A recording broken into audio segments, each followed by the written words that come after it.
Testing, 1, 2, 3. Testing, 1, 2, 3.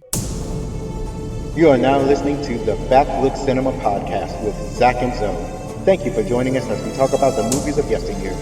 You can reach us on Instagram, Facebook, or Twitter by searching for Backlook Cinema. Check our show notes for more info, and now, let's get it in. Hi, this is Zach. And this is Zoe, and welcome to the 15th episode of the Backlook Cinema Podcast.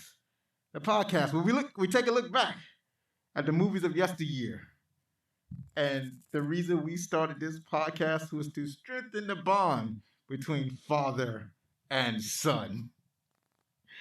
What happens here on this year's show is I watch movies that I loved when I was growing up, and I share them with my boy and get his take on it, his Gen Z look at the situation. And this is a very special episode because we're going to get an actual millennial look at the special episode. We're going to have a very special guest to join us, give us her insight on the movie. Zachary's own sister, Lori. That's right, folks. We got a first guest on the show, a very own family member. Now, like I said, Zach is all the prime co-host over here. He's gonna give us his take on the movie. And what else you want to share with the people? You can get t-shirts, hoodies, mugs, face masks, and a bunch of other items at our website, backlookcinema.com. Also at backlookcinema.com, you can leave us direct feedback, comments, suggestions, etc. We have a new email address, as I mentioned for the past maybe couple of podcasts. It's fanmail@backlookcinema.com. And please, if you like our show, then rate and review us on Apple Podcasts or whatever podcast app that you might be using. So, what you been up to? Nothing. The same nothing. The same nothing. So the same games? Yes. The same shows? Yeah. What shows do you be watching? I don't think Amazing Water, Gumball, Family Guy, stuff like that. See, you never told anybody on the podcast who listens the shows that you be watching. Yeah. Oh, okay, so now they know. Yeah. Oh, okay. So are these reruns or are these new episodes? Reruns. Oh, okay. Wow. This season is rough, huh? Are they planning any new episodes? For Gumball, no. For Family Guy, I think so, since they replaced Cleveland's voice actor. Yeah. Yeah, they had to do that. Why don't we swing it over to Lori? Lori, what have you been up to lately? School and I was up here. Well, I'm up here TDY. That ended on Friday, so I'm just visiting because I haven't seen y'all in a year. Right. Because of the Rona. Right. But other than that, I just been up to school, working, and church. All right. That's what I'm talking about. And I've just been working. I just noticed your Mega Man shirt. Is that Mega Man? Kenny Omega. What? The wrestler name is Kenny Omega, and it's a Mega Man themed shirt. Oh, okay. Because I'm not familiar with. Well, I am familiar with Kenny Omega, but I know the name, but I can't picture what he looks like in my head. But I know this Bullet Man, and then I was like, wait a minute, these are all men. Where's Leaf Man at? So anyway. They're basically reference to the things he done. Bullet Man is reference to him being in the Bullet Club. Oh, so what promotion he's in now? AEW, but right now they're doing this thing where they're doing a cross promotion where Impact Wrestling, where Kenny Omega is the AEW World Champion, and he ran off to Impact Wrestling to be with his buddies Carl Anderson and Luke Gallows.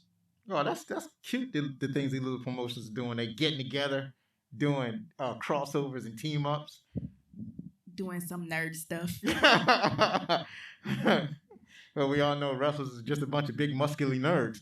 So, what was the thing I was gonna mention? So I finally finished listening to 2001: Space Odyssey before my membership with Audible ended, and it was pretty interesting.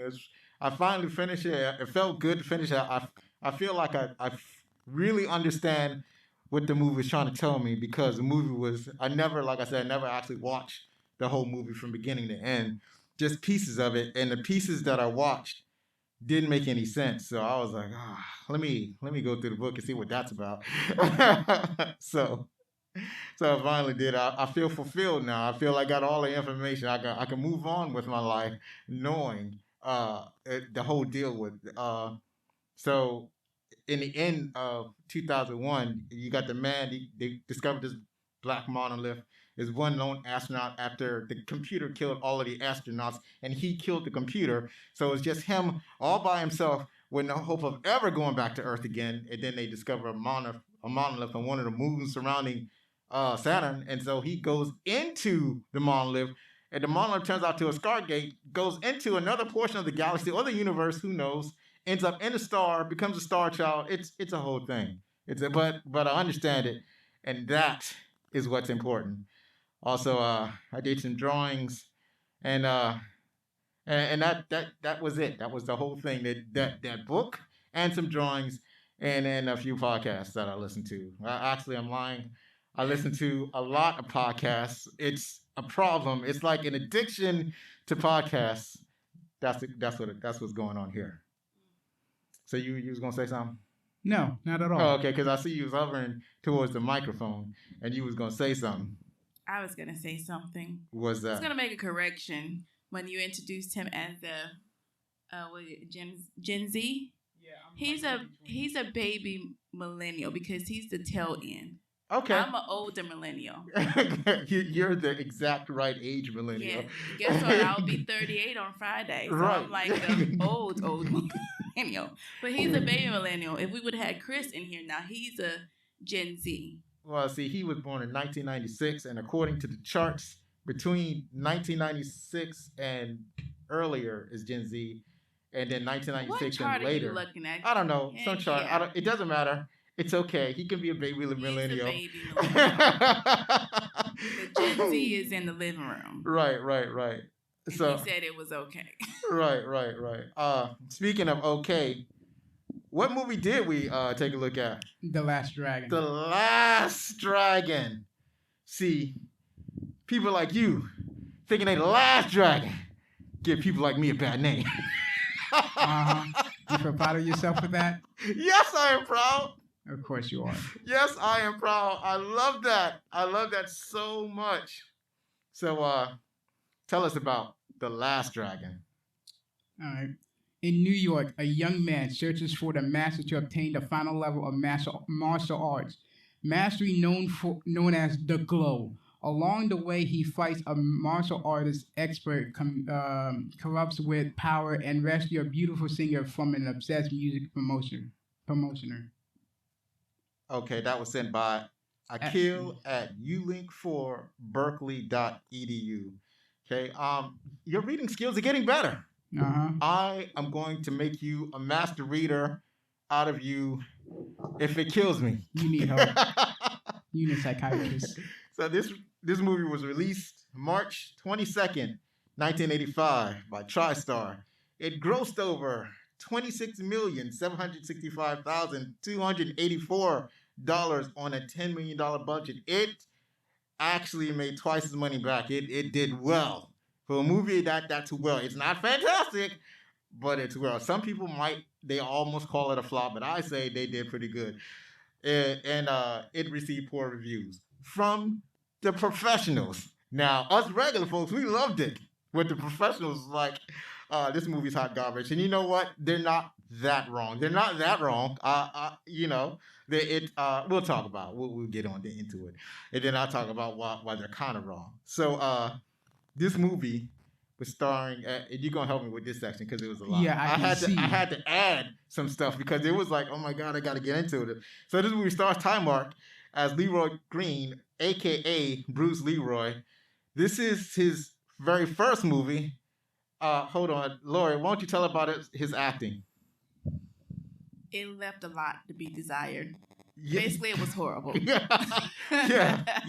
It was pretty bad. He had to carry the load of the movie, and then he had to put on layers of his character, and I'll get into that. But when you're growing up in 1980s, and you're like, I don't know, 12, 13, somewhere around there, it looks great. It looks like great acting. Yeah, for you. I was 2 when this movie came out. So, yeah. Okay. So, anyways, also starring Vanity as Laura Childs. She she's she was the lead singer of Vanity Six, and their greatest hit was Nasty Girl. She also starred in Action Jackson. Uh, she was born in 1959 and passed away at 2016. What I remember from her later on in life that she kind of left the entertainment business and became a pastor. But and I also remember that she's one of Prince's proteges, along with like Sheena Easton and and those folk. But yeah, she was yeah, Apollonia. That is exactly right. And the funny thing is that yeah, she was the bee's knees when we was going. All the boys wanted to get with Vanity. So the character she plays in the movie was kind of like our attitude towards her in real life. Also, Christopher Mooney, he played Eddie Arcadian, and he's acted in a bunch of different stuff, but he's also a voice actor. He's been in Red Dead Revolver, Red Dead Redemption, Grand Theft Auto, Vice City Stories. And then there's also Julius Carey. He played Show Enough. Also, if I sound a little funny, it's because I'm wearing a mask. Long story besides that.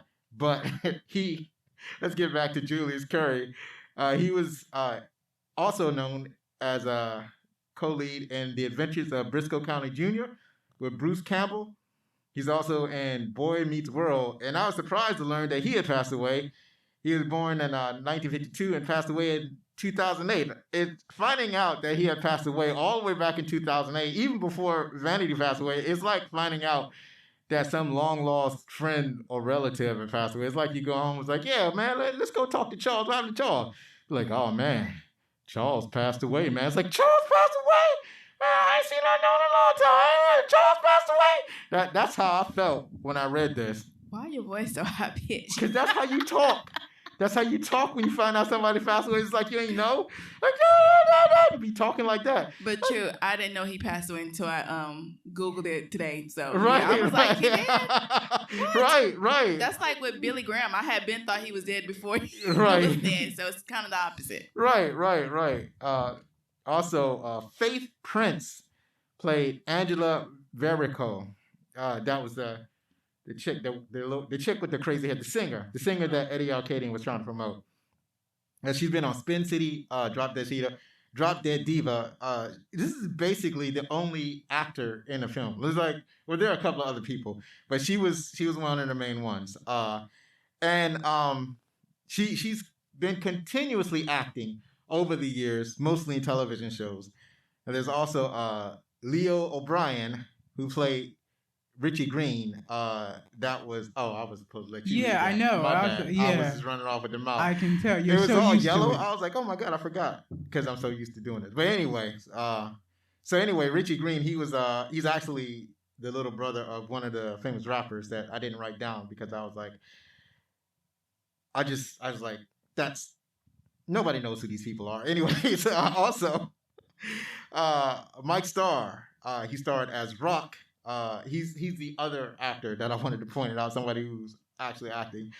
He was in Mr. Mercedes, which I really wanted to watch, but it was on an obscure TV network that nobody has in this area, so I didn't get to watch it. I think Hulu's supposed to acquire it, so I got to check them out, but I was like, oh man, Mr. Mercedes.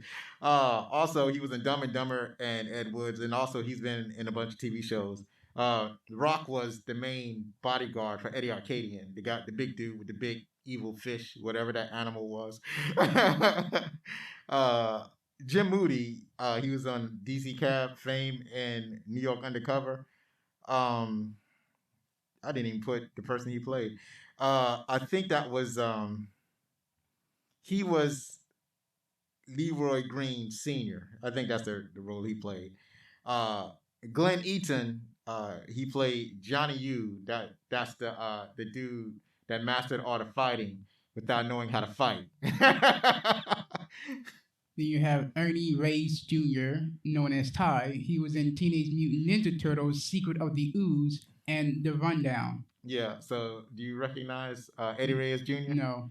Eddie Reyes Jr. was the little kid in the fight at the end of the movie. Yeah, okay, I know what you're talking about. All right, so now you're trying to figure out who he played in the Rundown. Yeah. You remember the Rundown, right? No.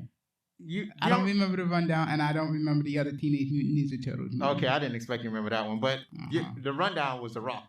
The Rock was in that movie, and he went into the jungle. Remember that? He was supposed to. I forgot. He's supposed to find something. Did you see The Rock, Lori? I mean, you see the Rundown. No. Oh, I okay. don't be watching the movies y'all be watching. Okay. I just so happened to watch this because I was Okay, so in that movie, The Rock plays like a enforcer or a bounty hunter, something like that, for like the mob or whatever. Right. And he has to go and find this dude or woman or somebody, and he has to find this mobster's son and bring him in, and that was supposed to be his last job. So not Kevin Hart. No. It's with that dude with oh shoot, I almost know it. I almost have it. The dude that was in American Pie, Sprinkley. I can't remember. Anyways, I think I remember the Rundown. Right. I remember they had a fight in the jungle. yeah, they had to fight in the jungle. Okay, And then yeah. it was caught up on swings. Yep, You know that part? yep, So the guy that Yeah, I The remember Rock was that. fighting on the swings, that was Eddie Reyes Jr. Oh. It took a long way to get there, huh?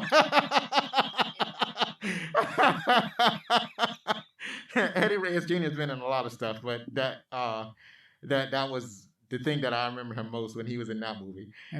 Easter Merrow, who was known as Mama Green. Yeah, she played the mama. That was a trip where she was trying to fight Shogun, so that was fun. And go ahead, Lori. So I was like I said, as the movie was going, I was Googling Wikipedia. Apparently, Keisha Knight Pulliam was in there somewhere as a little sister, but I've never seen her. Oh yeah, you seen her? Yeah, no, she didn't see her in the movie because at the time you were on your phone. Oh, well, thank God I didn't see her. But she was in there, little Rudy. Right.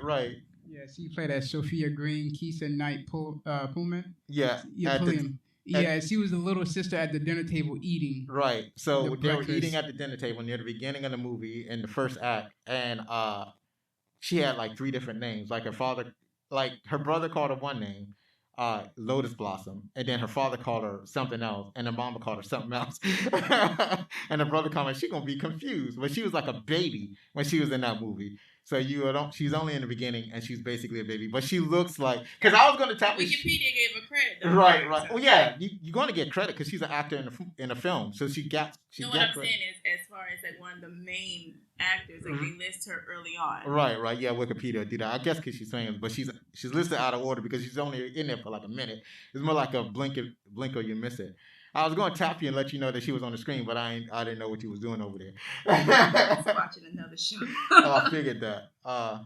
This movie was directed by Michael Schultz. Don't know that name. Wasn't paying attention to the director's name at the time. But as it turns out, he's a prolific director. He directed some of the greatest movies for the black culture, especially in the early years, in the 80s. So he directed Coolie High, Car Wash, Crust Groove. I don't know why Lewis is there. I must have been typing something funny. And Grease Lightning, which is a true story about Wendell Scott, who's the first black stock car driver to win an upper tier NASCAR race. And I remember listening to somebody on the news talking about Wendell Scott. I think it was like Wendell Scott's like descendant that was talking about Wendell Scott or something. That's the only reason I know that name. I hadn't seen any of his movies except for maybe Crush Groove. And if you thought this movie was cheesy, Crush Groove is just like an extra layer of cheese. Yeah, but I've seen some of that, and yes, it's cheesy and corny as well. But Right. It's also a black cult classic. Right. It is. All of these are black cult classic, and this movie, The Last Dragon. It was written by Louis Venosta. They had music by Misha Segal. Now, there was very little of that you heard of Misha Segal. For mostly, they played music from the soundtrack. So they had The Last Dragon, the main theme by Dwight Davis. I just get hyped when I hear that song. And then they have The Glow by Willie Hutch. And I get extra hyped when I hear that song. And also it had a top 10 Billboard hit in the movie Rhythm of the Night. Now I'm not exactly sure if it was made specifically for this movie or if the song was already out and the movie just licensed the song. But at any rate, it was top 3 on Billboard's music chart. You can never go wrong with the barge. No, you cannot. And you saw the barge in the film, Zachary. Who did the barge remind you of? I don't know what you asked me. Like, you expect me to remember this stuff on scene? No. Oh, wait, remember they played the song "The Rhythm of the Night." To the beat of the rhythm Oh, of the night. oh, Dancing. you're So talking about. You're talking the about singer that on this video screen. Yeah. So who do you remind you of? Tell me that movie that we watched that I was like, No, watching. not the movie. What person did that man remind you of? I can't remember. Shoot. It kind of reminds me of Michael Jackson. Oh, He was. That's a reach. No, it is not a reach. That is a that reach. dude, the barge, the group is a Michael Jackson clone. All 5 of them. No, They're actually one of them actually married Janet Jackson. Just because they're a family and he can sing, but like it's No, I'm talking about his looks or like his looks and his singing style. Nah, Yeah. maybe Michael Jackson, like when when the vitiligo started getting to him, maybe. Yeah. Okay. Exactly. Similar, but not quite. I mean, I'm not saying that he's the same as Michael Jackson, but when you look at him, you think Prince, the I was Barge, gonna Michael say the Jackson. Prince. Right, That was right, it. yeah. It's the Prince Prince. is right. Prince is another one. Prince, the Barge, Michael Jackson. It's like they're kind of similar. They don't sing the same type of music. They don't have the same style. But when you kind of look at them, it's like, yep, they're kind of similar. It's like they had their own little thing going. Nobody looked. And then, actually, you could say that they kind of got their styles to some of the earlier stars like Smokey Robinson or maybe even James Brown kind of filtered through there. But yeah, that's kind of what I see when I look at those guys. Also, Stevie Wonder, they played a piece of his song "Upset Stomach." Also, one of my favorite songs. I can just picture myself driving in the car, just putting that song on. I just love that song. I almost know the words. That's how much I love that song. It's so. And the reason we have such why this movie was musically focused, the reason why it was so musically focused is because it was produced by Berry Gordy. Berry Gordy was a man. Berry Gordy is black culture, especially in the 80s, 60s, 70s, and 80s. Berry Gordy was the founder of Motown Records, and for a time, which was for the time one of the highest earning African American businesses. He wrote and co-produced "Shop Around," "Do You Love Me," and "I Want You Back," ABC. He produced and signed such acts as The Miracles, The Supreme, Marvin Gaye, The Temptations, The Four Tops, Gladys Knight and the Pips, and Stevie Wonder. It's just like some of the best musicians of our time. So That was very Berry Gordy. Over Jackson 5 in there. I mean, I'm pretty sure he did, but I mentioned the Jackson 5 song. He actually wrote ABC and "I Want You Back," so I'm pretty sure he did that for the Jackson 5. I'm just trying to mix it up a bit. I'm trying to include everybody. I don't want to go rambling on and on. Gotcha. But yes, the Jackson 5. He was inducted in Rock and Roll Hall of Fame in 1988. So that is the rundown of the movie. You got all that done? All right. So we're going to take a short commercial break. We'll be right back to talk about our favorite parts of the movie, some movie trivia, and find out what some of the critics thought. Friends, there's a beverage coming up with the horizons that's going to give you that sweet full-bodied taste you've always wanted. It's got that caffeine that'll put a pep in your step. It's got that flavor that'll make your mouth go pop. It's got that sweetness that'll make you forego all other refreshments. That's right, folks. We're talking about Nuka-Cola that's being developed in our labs right now. Our focus groups have determined that Nuka-Cola is the greatest soft drink ever developed, and with an excessive amount of caffeine and 120% the recommended daily amount of sugar, Nuka-Cola is guaranteed to keep you awake for your late-night gaming sessions. This amazingly delicious and refreshing drink, whether served ice cold, lukewarm, or hot out of the microwave, is perfect for those overnight drives from New York City to Denver, Colorado. Nuka-Cola will go perfectly with everything from medium steak and potatoes to cheesecake and popcorn. It's great for all occasions, from bar mitzvahs to funerals. It's yummy for all ages, from premature babies to your 101-year-old grandma. That's right, folks. Nuka-Cola is on its way, and it's the greatest soft drink that you've ever tried. Nuka-Cola. It just tastes good.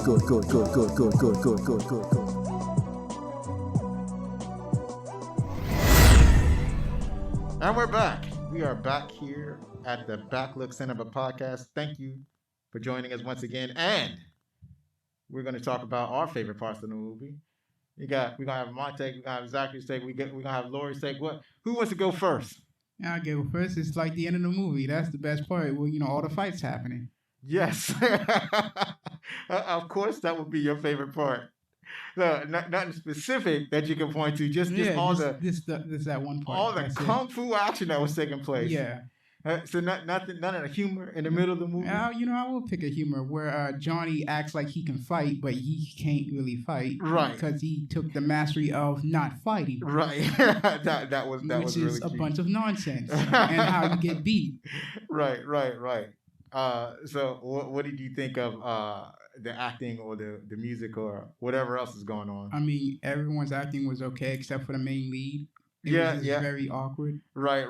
I'll explain that later. Go on. What do you mean go on? That was just that was it. That was it. So your favorite part of the movie, just the fighting. Yeah. Oh, okay. What anything about the story or anything at all? No. Oh no. Okay. The story is like It feels like it was going to be two different stories. That's what it felt like, but it was like, oh no, this is actually one entire story. This is very confusing. So what was the two stories that you saw? So first story is like, you have one guy who basically claims to be the best, and he doesn't like how someone else is being claimed that is the best, so he goes to bully him. And then you have the other story, which is basically you have a girl who's a singer having this show, and she's being threatened to play this video she does not want to play. Right. And I'm like, are these two stories gonna like combine something, or is that's pretty good insight. I like that. Be split apart. Right. That's pretty good. That you have looked at and found the A and B story of the movie, and that's some pretty good insight. All right, Lori, what'd you like about the movie? Or what were your thoughts, I should say? Yeah, my thoughts, because the movie's not like my favorite. Well, I don't expect it to be your favorite, but I expect you to.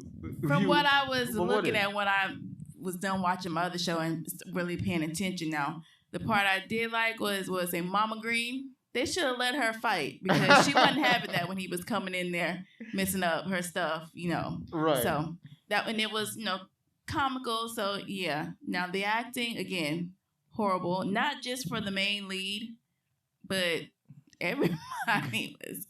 And like you said, the two stories, and it kind of was like three stories because it was like the girl and the not wanting to play the raggedy video, and then it was Show Enough trying to bully Leroy Green, and then it was also like Leroy Green trying to I guess find this. What he's the master or something, whatever he was trying to find out, he was trying to find the master to get whatever he was trying to get. So you had all that going into, I guess, one big thing, and they kind of combined it at the end. So yeah. Right. So how you feel? How do you view the movie? You read favorably, disfavorably? I mean, if you want, you don't have to like this movie now. No, if you want to get a laugh, it's gonna give you a laugh. But it's like, I get why it's a cult classic, but because I don't really like those kind of movies, it won't be something that I watch often. But it will be something I watch for the culture. Say, hey, I watched it. I know what it's about. And, I don't want my black card taken away. So when someone say, have you watched The Last Dragon? Yeah, I've seen it. I can tell you what it's about. But it's not like I'm going to go, like it's Coming to America, like I'm going to watch it over and over and over again. Right. So, yeah. Yeah. The movie you needed to see was the movie we did a couple of weeks ago, A Soldier Story. So that would have been your movie. But A Soldier Story was...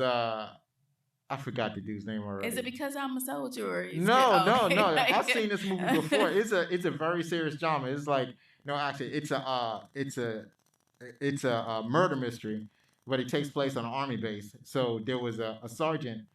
He was actually a master sergeant. It was a master sergeant that nobody liked, everybody hated, and he gets murdered. So they try to figure out who murdered him, and so it has some outstanding acting in it. As a matter of fact, the guy that played the mean sergeant, he was actually nominated for an Academy Award for Best Supporting Actor, but he didn't win because racism. Yeah. So Got you. and this movie was up for a bunch of awards. It was a great movie. It's actually based on a play. The guy that wrote the play also wrote the movie. So it was just a marvelous show. But that would have been your movie. But getting back to this movie. Now, what I will say is this. Besides of the the acting aside, because actually, movies of that time in the 80s, especially starring a lot of black folks like that, that was the kind of acting you got. Yeah, So- sometimes you got that. Yeah, especially like with that, and like you said, was it Crush Groove? Yeah.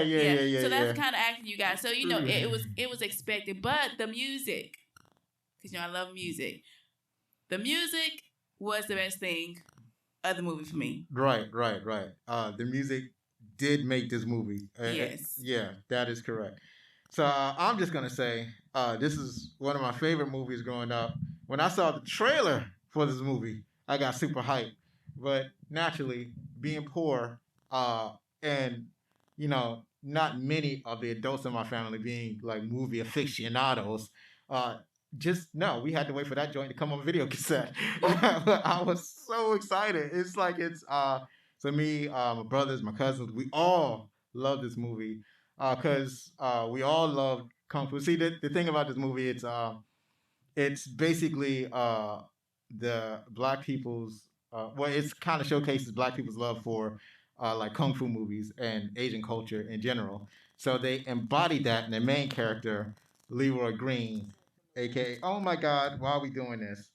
My my phone just spoke up for no reason. So anyway, Telling you you're long-winded. right. So anyway, they embodied that in the character of Leroy Green, aka Bruce Leroy, who's basically a black person trying to incorporate or embody Asian culture. He tugs kung fu, he eats with chopsticks, he wears Asian clothes. He's like going full hog Almost on like Asian culture. stereotype. Yeah, I forgot. He's actually appropriating Asian culture. Yes, appropriating. That's what we call it. That's how we would call it today. But back then we didn't really see anything wrong with it, except for the fact that like nobody in living acts like that. It's like this. We wouldn't look at that and say we just didn't see that in everyday life. But see, the thing it's is, like satire. Almost. But here's the thing, though. You had mentioned how bad his acting was. For one, this is his first movie. He is not an actor. No previous acting experience. So this is not something that he's good at. So it's basically for his looks and because he was into martial arts already. Yeah, it's basically for his looks and he actually knew martial arts. I think that is why and they said he the was acting chosen. will come along.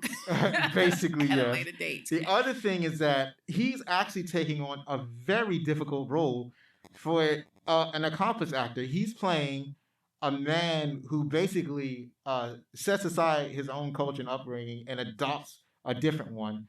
And so he's playing a black man trying to incorporate Chinese culture. He's trying to adopt their dress. He's trying to adopt their way of speaking. That's why he talks funny. So he's trying to do that. Plus, he's playing a guy who's shy and socially awkward, which I'm pretty sure the actor who played him wasn't. But he did it very well. So it's like, because when I saw this movie, I saw me in him, because even though I don't know Kung Fu, I was extremely shy and socially awkward. All those the way he talked to women in that movie, that was me when I was growing up. I was like, yeah, I understand this dude because he's acting like I act So when I'm nerds around can people. understand. Right. So so he's basically he's doing a lot, for somebody who's never acted before. He's doing a whole lot. So I like the humor in the movie. I like the way that they had the separate storylines and they had brought them together. Especially like Shonuff, the Shogun of Harlem. He's an absolute clown. Funny thing about him, no one else could play these characters. Like, if they would have put other people for these two characters, I don't think the movie would have worked. Well, we're going to get into that. But yeah, so it was so he was kind of a clown, and he went on, that particular actor went on to do some good things, but he didn't have any martial arts experience, which was surprising. So with the main character, they went with somebody who knew martial arts, and for the the uh the villain or the adversary, they didn't actually care. I guess they got him because he's super tall. So I think that was the reason why they got him. And basically his journey. Another thing that I really liked about this movie, the thing that captivated me, is that when you look at the trailers, you see the glow that they show at the end of the movie. So that's the thing that he was looking for all along. Yeah, the So glow. right. So because it's like in the beginning, if you never see the commercial, you didn't know that's what he was talking about. So because he's looking for the glow, and you see it in a commercial. So it looks like Star Wars. It looks like people fighting with lightsabers, and that's like I was so hyped for that. It's like Star Wars, except it's karate. It's karate in Star Wars. I gotta watch this movie. So in the main story, you have Leroy, and his entire objective is to get this glow. And he explains to Lord Charles, like in the scene that they had together, it's like, if somebody can attain this glow, just imagine the beauty that you can create in the world. He wanted to do this. It was like a real dream of his. But first, he had to find somebody to teach him how to reach the glow. So he was with his master in the very beginning of the movie, and his master was going through some training exercises, and his master says, "I'm done being your master." And Leroy's like, "Well, I didn't get the glow. You said there'd be a glow." It's like, "Okay, well, I'm done teaching you. You have everything that you Master have." said he was going to go see his mom in Miami. Right. He said, "You have everything that you have to reach the glow. You have it."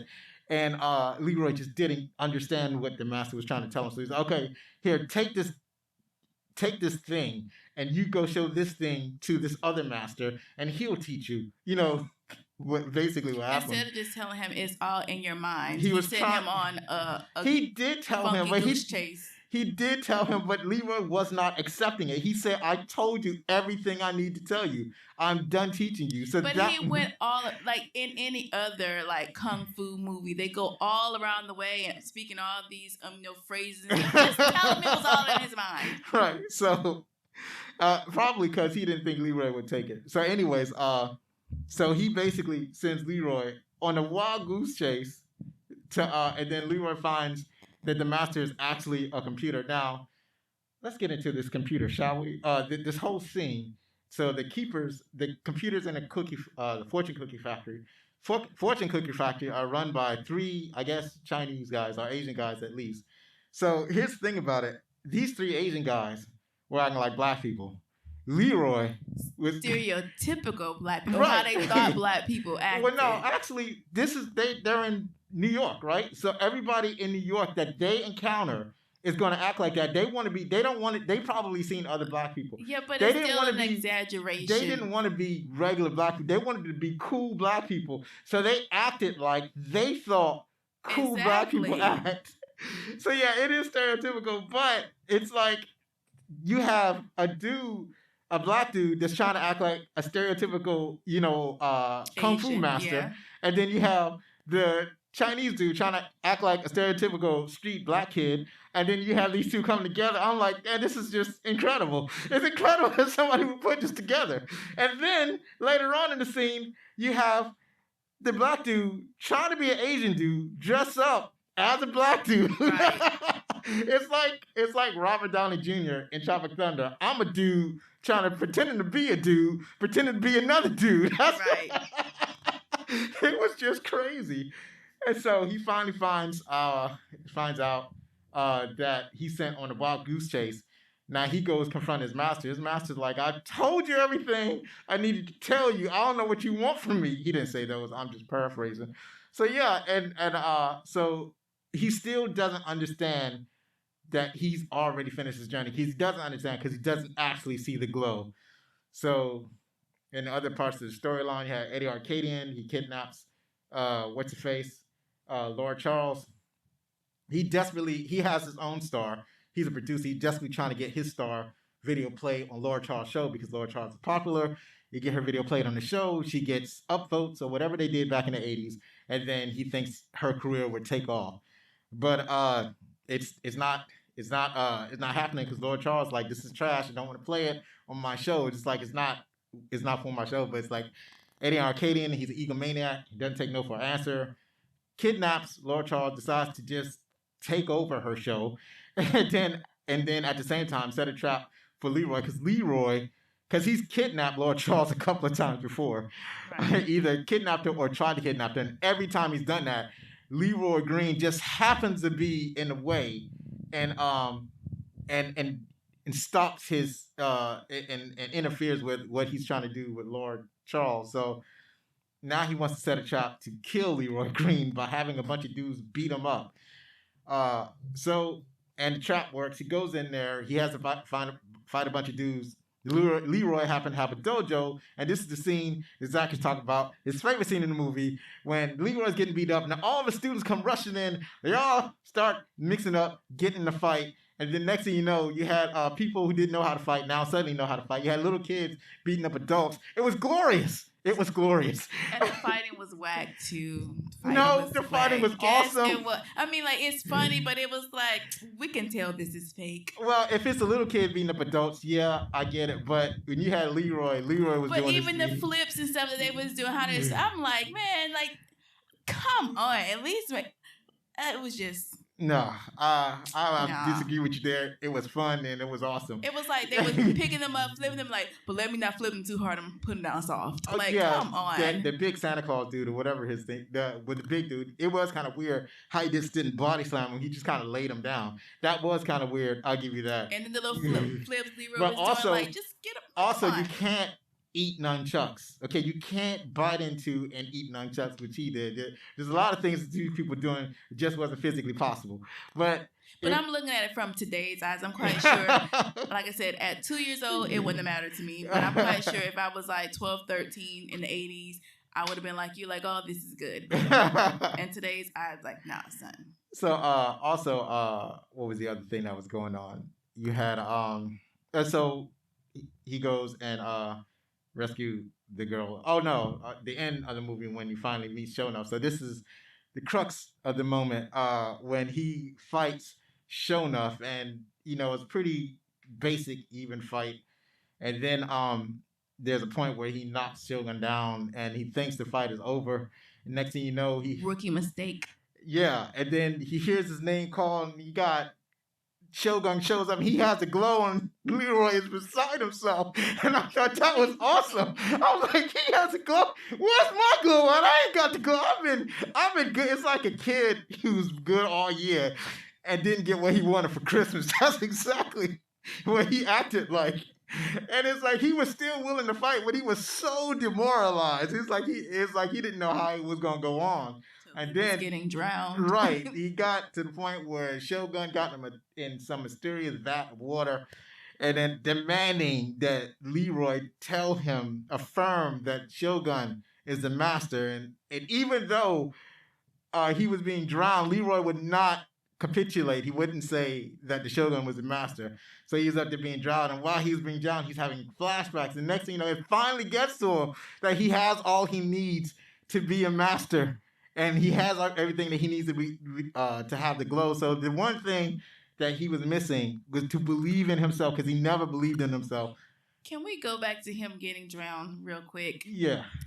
So remember before he had all the blood in his face, because he was getting beat up.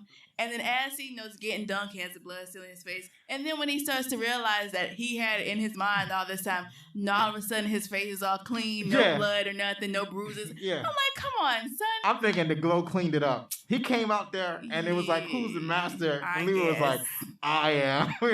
And then, Shogun gets mad and he hits Leroy, catches the punch. I am the master. Starts crushing. He started getting the golden glow. I'm like, yeah, he got it. That's when I started getting hyped. Lost my mind as a little kid. You ever see a little kid lose his mind? Yes. That was me. Totally gone bonkers. He got the glow, and then he started giving Shogun a heart of the business. He was glowing gold, but then when he hit with blue sparks. It was glorious. He won. Then Arcadian tried to hit him. Remember in the very beginning of the movie, why was the Shogun so angry at Leroy? You remember, Zachary? Yeah, because he was like, I'm sick and tired of these Superman stories talking about how you can catch a bullet. Right, how you can catch bullets with your teeth. How you catching bullets with your teeth. And at the end of the movie, see, that was a foreshadowing. That was a glorious foreshadowing. And at the end of the movie, he gets shot. Comes up, he had a bullet in his teeth. Beat up Eddie Arcade and got the girl. And the girl promised to show him some movie. Oh, also, let's talk about the girl real quick. That's another subplot. Lord Charles really tried to get Leroy. She was trying so hard. She was trying harder than any girl I've ever seen try to get some dude. And he was so socially awkward and nervous around women that he had no idea what to do. She knew what she wanted, and she was going after what she Right. wanted. So it's like she knew him. She knew he was shy, so that's why she was trying so hard. She knew that she had to try extra hard because dude was super shy. But she was ready. She would have did him in the studio. That's what I'm thinking. That was her plan. But she wasn't your typical damsel in distress. I mean, like kind of, sort of, but not really, because like when the dude was like, you know, you're gonna play this, and she was like, nah, I ain't playing that. Right. It's trash. She and then the lady saved her, like, you know, he crazy. Calling himself trash because he crazy. Right. Actually, she, much like how the Shogun wanted everybody to call him Master, Arcadian wanted Lord Charles to play his video. He was trying to get her to submit to his will in the same way the Shogun wanted to get Leroy to submit to his will. They both failed. And that way the movie was a success in my mind. So and let's talk about the typical little brother, you know, jealous of the big brother, want the girl that the big brother, well, you meant the little brother that was like, hey, get your hands off my woman. Yes. I said, get your hands off my woman.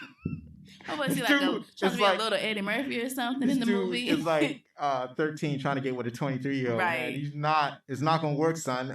Just like his friends tried to tell him, the only thing this is going to be is a wet dream for you. So it's not going to work. And he swore he knew so much about women. Like, right. Like, you still got Similac behind the ear. You don't know anything about women. Right. He wanted so bad to get Lord. But everybody wanted to get Lord Charles. But he was part of the comic relief of the movie. Even though the whole movie was comedy, but as a matter of fact, the hardest part of that movie was when that dude threw the little boy Richie, and he landed in a pile of trash, and his head landed on that cylinder. Yeah, he had that boom. I was like, oh my god! Right, I'm like, he gotta be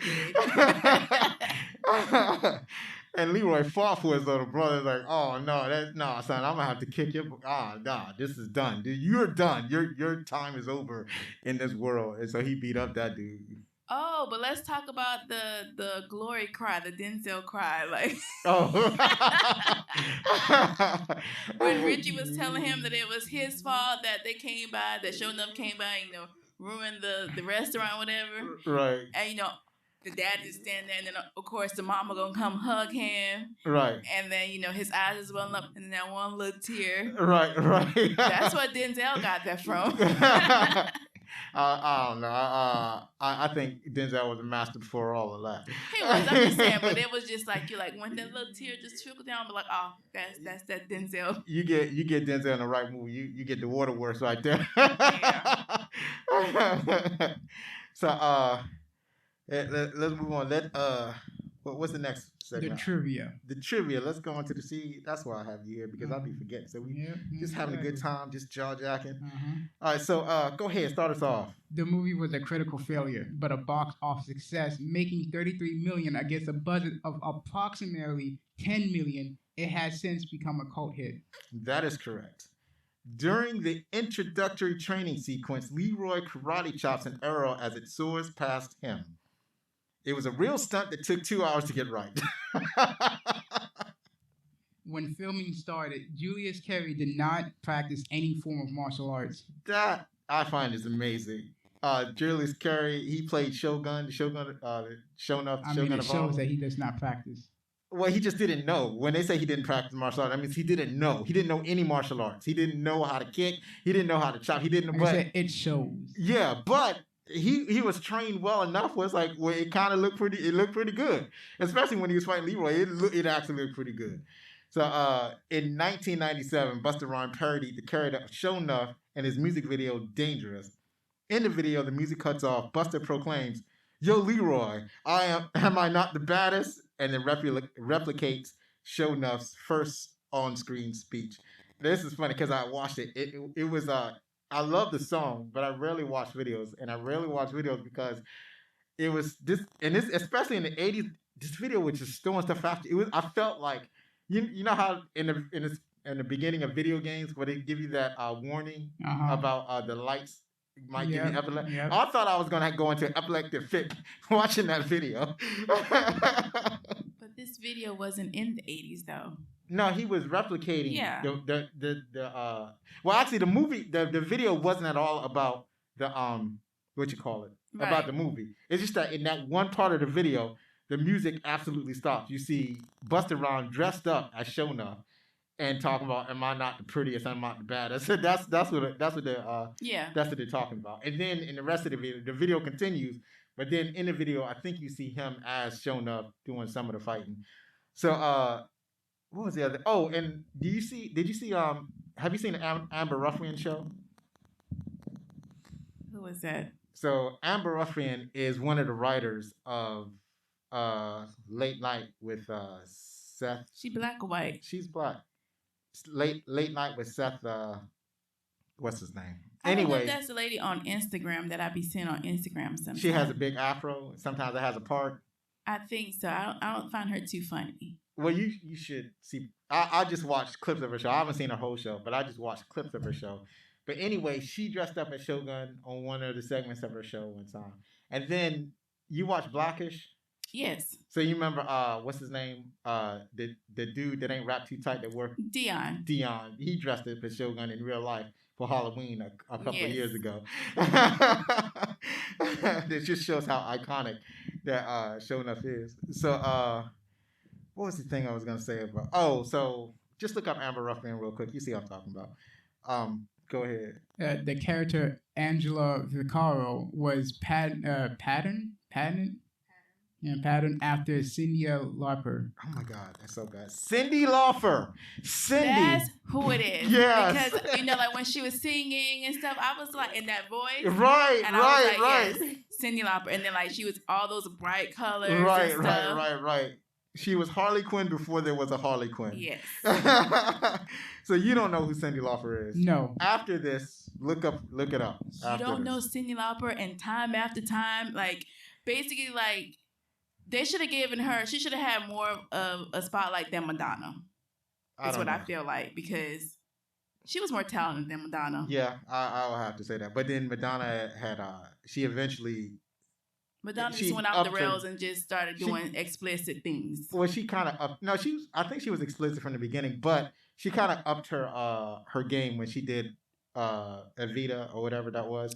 Because she took more music lessons or whatever. And But she still can't sing, and Cindy can sing. So, and then that's why she's around here down on Lady Gaga, talking about Lady Gaga bit her style. But Lady Gaga can actually sing. Right, that is true. So, Lady Gaga. yeah. Not only can Lady Gaga actually sing, but she changes her style. She doesn't stay She the same. does. She does. But I'm just mad she had that big old pigeon on her dress at the inauguration. I Like, didn't what see the that. heck was that? But I bet she sounded good. No, actually, she was okay. I was surprised. I was expecting her to sound better than what she did. Oh, okay. Lawrence Fishburne and Wesley Snipes lobbied hard for the role of Leroy Green. So you mentioned about acting. So imagine how much better the acting would have been if they got either Lawrence Fishburne or Wesley Snipes. It would have, the acting may have, but again, it would not have been the same movie, and it probably would not have been as big as it is. The bad acting actually helps. I don't know. Wesley Snipes, it would have been perfect for him because he knows martial arts. But and it would have he's been not- too serious. I don't think this Probably. was meant to be a serious movie. I mean, like, give you martial arts, but also give you some comedy. Well- So I think he would have made it too serious. So I think that that's probably true. the guy who did this was perfect for it. Right. Bad acting and all. Also, go ahead, Zachary. Denzel Washington auditioned for both Leroy and Shonuff. Yeah, he auditioned for both Leroy and Shona. Definitely not. I'm No. glad he did not get this role because that would not have worked. Actually, he would have did a great show now. Maybe not a Leroy. Okay, maybe showing up because in training that he is kind of funny. Like, you know what I'm saying? God. Like, he's Just hilarious. Anytime he's a bad guy. Yeah, he's hilarious. Remember I mentioned A Soldier Story. He is also a kind of antagonist in A Soldier Story. Anytime he plays an antagonist, he's absolutely threatening. Funny, yeah. So Yeah. he probably could have did a show enough, but Right. as far as a Leroy, nah, he couldn't have did Leroy. Jim Brown, Fred Williamson, Ron O'Neal, Billy D. Williams, Carl Weathers, and Jim Kelly were considered for the role of Shonuff. Jim Kelly didn't want to play a villain, and I don't know. To me, that's the kind of mistake on Jim Kelly's part. Jim Kelly is a famed black martial artist. We love Jim Kelly. I mean Kelly. He's been in I think 4 or 5 kung fu movies, but it's like he's an icon to the black audience. And if he had been in this movie would have been even heralded even more than it is already. But he didn't want to play a villain. Who does that? Well, some people. In this movie, he probably would have been good because, like, in this movie, he wouldn't have gotten stereotyped because it's a comedy. It's not like it was something serious where you play a villain and then people all your career were like, if I see you in the streets, I'm getting you. You know what I'm saying? Right. Not only that, but it's like he's been playing good all this time. So Right. having one role as a villain ain't going to kill you. Right. And like I said, in this type of movie, because it was a funny movie, no one is going to be like, I see you in the streets. Right, It's right, me and you. It's on site. You know, because it's a comedy. Right. Leroy Green teaches Chinese Goju, created by Taimak. Instructor and close friend Ron Van Cleef. Tamak also trained in Jeet Kune Do and continued after filming ending. So I don't actually know what Chinese Goshu is, but do you know what Jeet Kune Do is? No. I'm just going to try to make a random guess. It's almost like Taekwondo, but completely different. You could say that, but no, I don't think that's the correct answer. Lori, do you know the correct answer? I do not. I just know karate and taekwondo because that's what I had Christopher in. Jeet Kune Do was the martial arts that was invented by Bruce Lee. It was on his gravestone. That's the only accolade that he has. Is here lies Bruce Lee, creator of Jeet Kune Do. So that is the martial arts where he teaches people to be water. It's like you have, and that's how he explains his fighting style. It's like, I am a tree. No, not exactly like that. But it's like if you put water in a round bowl, the water becomes round. If you put it in a square container, the water becomes square. Be water, my friend, is what he says. Another Bruce Lee, one of my favorite quotes, he said, I'm paraphrasing, but he said something like, don't pray for an easy life. Pray for, what did he say? Pray for a hard life that you can overcome the difficulties. Or something like that. I got to look up the quote again. I'm messing everything up. Yeah, please look it up because ain't nobody out here praying for a hard life. I don't care if you can overcome it. Nobody wants a hard life. No. So, Zach, you go look at that for me. Just start typing in the quote. It should show up. Let Google be your best friend. Yeah, Google is your best. Start off with typing, don't pray for a hard life. Instead, pray for, and then type Bruce Lee, and then something should pop up. Anyway, let's talk about what the critics think. It didn't have a Metacritic score, but on Rotten Tomatoes, critics gave it a 58%. Audience score was 86. So the black audience that watched this movie loved this movie. The critics almost gave it. It was almost certified fresh. It was so close to certified fresh. You have a comment, my son? Oh, yeah. So the quote you're looking for is, do not pray for an easy life. Pray for the strength to endure a difficult one. Yes, that is a beautiful quote. I love it. That you definitely only got the first part right. Yeah, I know. That's true. I only got the first part right. So, Gene Sisco. Remember we talked about Gene Sisco? Gene Sisco is my man's in now. He gets us. He gets me. He understands me. Who is us?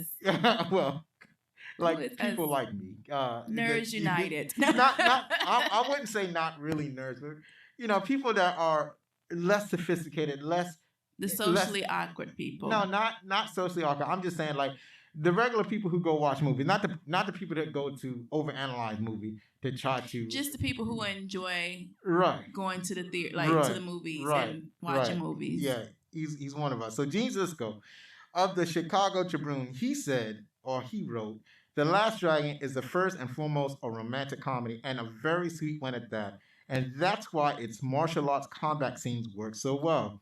We've been given enough time to care about who's kicking the stuffing out of whom. And then we have his partner, Roger Ebert. Now, we've talked about this joke before. Roger Ebert is way more he thinks he is more sophisticated. You talked about him, and it's only you who don't like him. He thinks he's more sophisticated than he already is. All highfalutin with his flowery words and his four-syllable words and stuff, thinking that he all knows stuff. And this Joker, who writes for the Chicago Sun-Times, wrote, It's so entertaining, I could almost recommend it.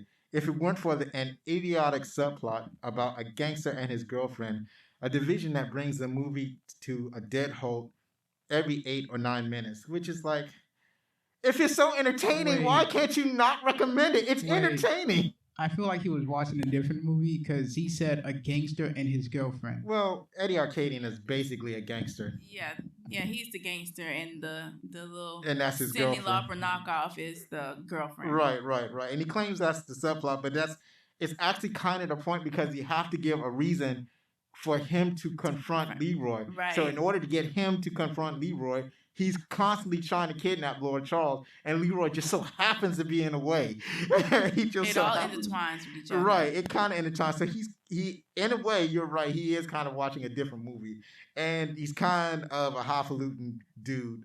May he rest in peace. Walter Chaw of The Decider, he wrote, The charm of The Last Dragon and the key to its lasting potency as a cult object is how it approaches a conversation about race with humor, even kindness. Its self-depreciation forgives a multitude of sins. That's a pretty sweet sentiment. I actually don't know what he's written here. It's just words on the screen. Yeah. And finally, Trevor Johnston of Time Out, he wrote, also known as Barry Gordy's The Last Dragon, and a sure sign that somewhere along the way, the man from Hitsville, USA lost it badly. Okay, he kind of lost it. I wouldn't say he lost it badly. That's kind of harsh, Trevor. That's kind of unnecessary. Trevor don't know the audience that this movie is right, for. Trevor it's does not not for know. his audience. It's for the culture. It's for people who love music, who love kung fu, and who want to celebrate. And who loves Motown. Right, who love Motown. Black folks. Right, that's who this movie is for. So that's what he didn't understand. But yeah, so that was what the critics thought. Oh, I just wanted to mention, I was supposed to mention this at the top of the episode, but this is not good with time. See, we record this. This show was recorded 5 days ago, 5 or 6 days ago, depending on when you're listening to this. It will come out on Saturday. Hold on, let me look at a calendar. This show you should be hearing on Saturday, the 13th. So, and we're recording this. Give on me the a 7th. shout out now for my birthday, since my birthday is on the 12th. Woo, woo. Happy birthday, Lori. Y'all supposed to clap. So I didn't realize. So the last episode came out on 6th. That was what you call it, Under Siege, and not what you would call a movie for Black History Month, maybe Veterans Day. So we missed the first week of Black History Month, but we're going to soldier on. This is going to be the first of 4 movies that we're going to use to celebrate Black History Month. So Lean on Me should be next. What'd you say? Lean on Me, because that is definitely for the culture. Well, Lean on Me is definitely on the list, but the next movie that I have scheduled is Set It Off with Queen Latifah, Jada Pinkett, yeah. or as she was known back then, and Vivica A. Fox, and the other chick whose name I can never remember. But Elise, what is? I know her You're first trying name too hard. Don't do at it. least, Don't but do it. I don't know her last You'll be name. going at it forever. And I'll remember after this, though. She's a but- good actress, though. She's a yeah, good actress. yeah, she's a working actress. She's still working, so that's good. And they're all working. And the reason I wanted to look at Set It Off is because tonight, as I said, we're recording this on the 7th. It's actually Super Bowl night. We're recording. The Super Bowl is playing right now. We are not a Super Bowl family. But anyways, after Super Bowl, Queen Latifah is going to go back to television. She's going to be playing the Equalizer, or the actual Equalizer person, the person that go and beat up bad guys, equalizing stuff for the small folk. And so I wanted to get into Set It Off. And then I think after that is going to be Lean on Me. And I think after that is going to be, and then that last movie is playing in the first week of March. After that is going to be either Friday or Boys in the Hood. I haven't actually made the final decision.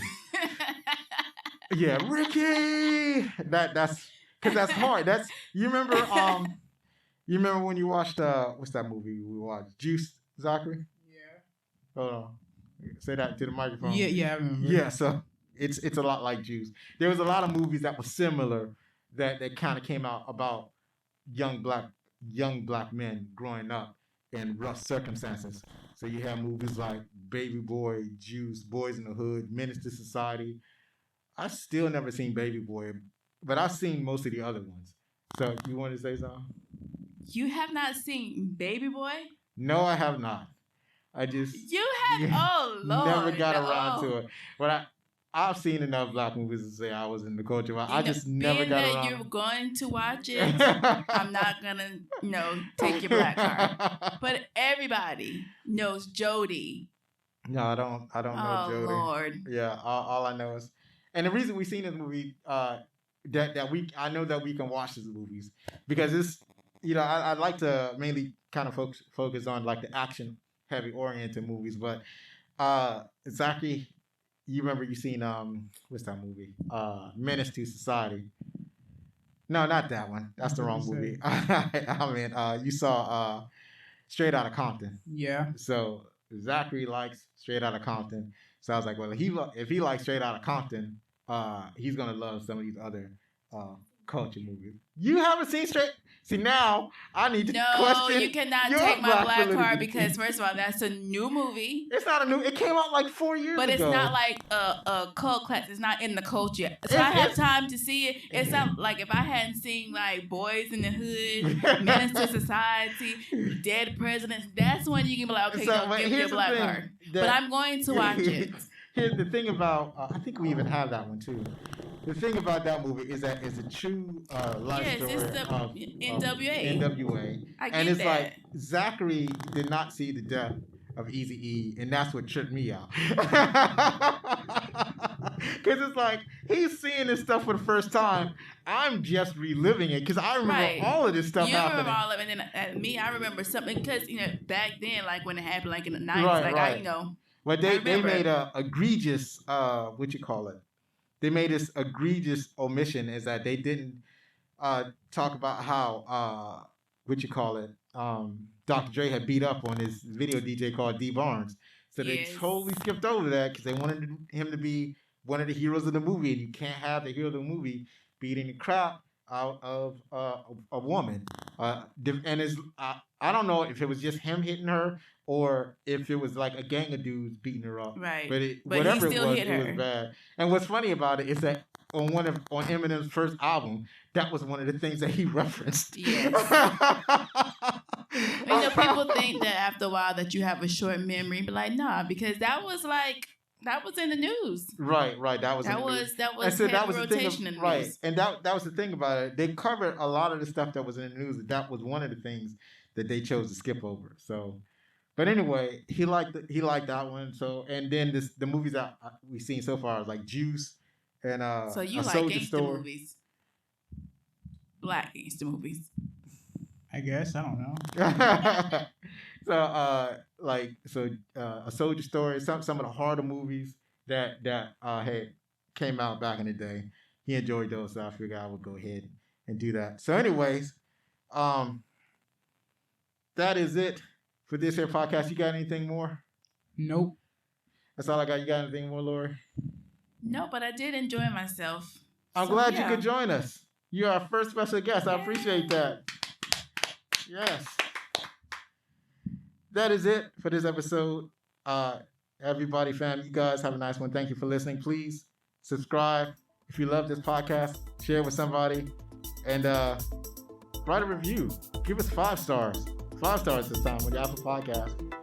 And when you go out there, be careful and be outstanding. Thank you.